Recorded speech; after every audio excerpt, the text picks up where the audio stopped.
Good morning. Ang lamig po. Ang lamig dito sa amin. Oh, medyo ano na. Mataas na rin ang sikat ng araw. Itong kambing oh, ayaw kumain kasi nalalamigan pa siya. Nalalamigan sa kanyang mga damo. Malamig. Papakita ko sa inyo yung mga damo dito sa amin. Kahit medyo matingkad na yung araw ay may ano pa rin. Tawag nito. Hamog. Uy! Alis! Huwag mo ko istorbohin. May dew. Yan o. Morning dew. Hindi pa natatanggal. Yan o. Yan. Ang kulit ng asong to. Ayan o. May mga morning dew pa. Basa pa kasi yung mga halaman eh. Kaya itong kambing ayaw pa kumain. Naasar na naman ako itong aso na to. Paluin na nga lang kita. Sige, lumapit ka. Yung lambing niya eh, kagat eh. Baka madali yung sarili ko ng kanyang mga ngipin. Nakikita ba ninyo ito? Ayan. Oh, nagado. Morning dew. Hamog. Ayan oh. Pag naka-close up, hindi masyado makita. Yan. Pag malayo. No, sige. Susuwagin ka niyan, ha? Kahapon, sinuwag ka nung isa. Umiyak ka. Pero kulit mo pati kambing, eh. Papakita ko sa inyo yung ano, ha? Yung hamog. Ang dami, oh. Ito, mga puti-puti. Ito. Yan o, tatanggal, natutunaw na siya pag ginaganyan. Natutunaw. Kaya nung nag-aaral kami noon, siyempre dito sa baryo namin eh, wala pang sasakyan noon, nilalakad namin mula sa bahay hanggang doon sa highway. At ang dadaanan namin ay ganito. Pag naka-uniform ka o naka-sapatos, naka-medyas, nababasa yung medyas mo. Lalo na pag maaga. Alas 6 ka naglalakad dito sa dito sa Pilapil, ganon. Mas matindi yung hamog. Dahil lahat yan, ito. Basa. Basa pa nga to yo. Mga basa yan oh. Itong mga halaman na yan. Basa pa to. Ang pinapakita ko lang sa inyo ay itong dew. Itong hamog. Yan, oh. Di ba natutunaw siya? Dami doon pa, oh. Ewan ko kung nakikita ba ninyo. Kasi malabo dito sa akin. Nasisilaw kasi ako.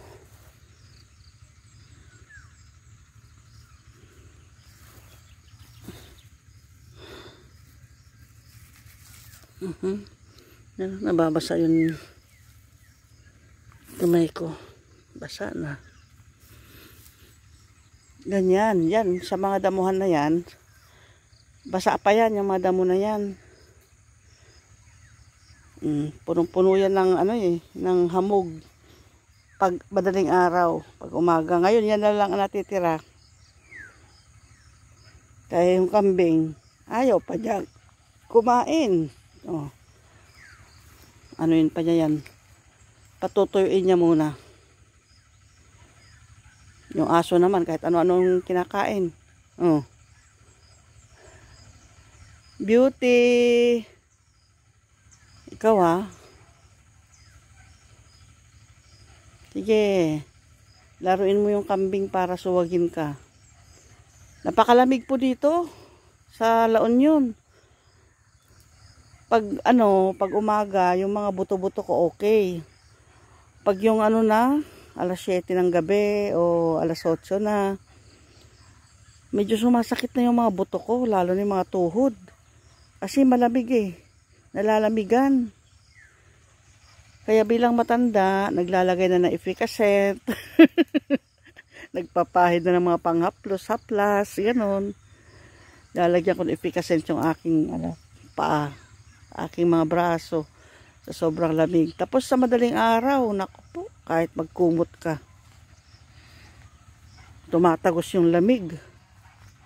Doon sa sa loob ng kumot. Ayan, mga nakatanim na sila ng tabako, tsaka mais. Mga 1 month yan, makikita na. Mataas na yung mga tabako. February, mataas na yan. Buhay probinsya. Ganito ang buhay probinsya. Saan na ba yung aso? Na ano naman yun yung aking. Sige. Sige, lumapit ka rito. Kinakagat niya yung aking paa. Buti nakapantalon ako.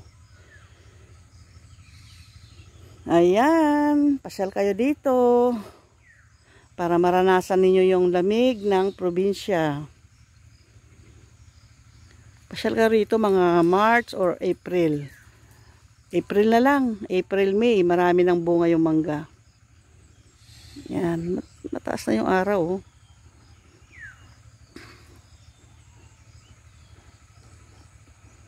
Mag-ano ako dito. Magsusunog ako dito sa ilalim niya para umano naman. Para magka bulaklak. Suuban ba? Suob.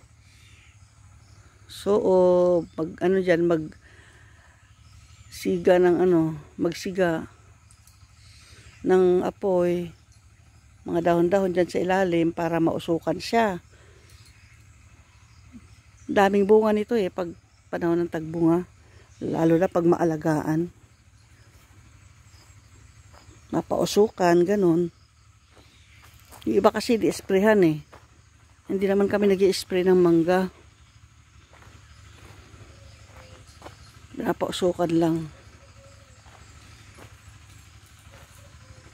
Ilang puno rin yan. 1, 2, 3, 4, 5, 6, 7. Dito sa kanila 7. Ay doon pa sa amin.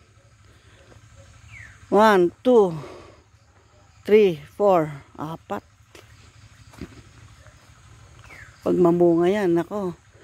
Tinatapon lang yung bunga, hindi na pinupulot, hindi na hinaharvest. Pag may umuuwi, nag-harvest. Pag walang umuuwi, hinahayaan na lang dyan. Wala naman kumukuha kasi iba naman may mga mangga rin. Mas maganda pa yung mga mangga nila kaysa sa amin. Kaya napapabayaan na lang. Pero nandito kami ngayon, nako, maabutan ko to. Mauubos ko yung bunga nito. Mauubos sa pagbenta. Ibebenta ko, siyempre. Hindi pwedeng kainin lahat. Nakaka-high blood yan Mainit sa katawan. Okay, salamat. Magandang umaga muli sa inyo. Yan, in-update ko lang yung yung hamog doon. Yung mga hamog dyan sa mga damo. Dyan sa damuhan, yung kinakainan ng kambing doon. Basang-basa pa yung mga damo, kitang-kita Ganito dito sa amin. Pinakita ko lang po sa inyo. Uy, may ligaw na aso. Okay, salamat po. Hanggang sa muli. Bye-bye.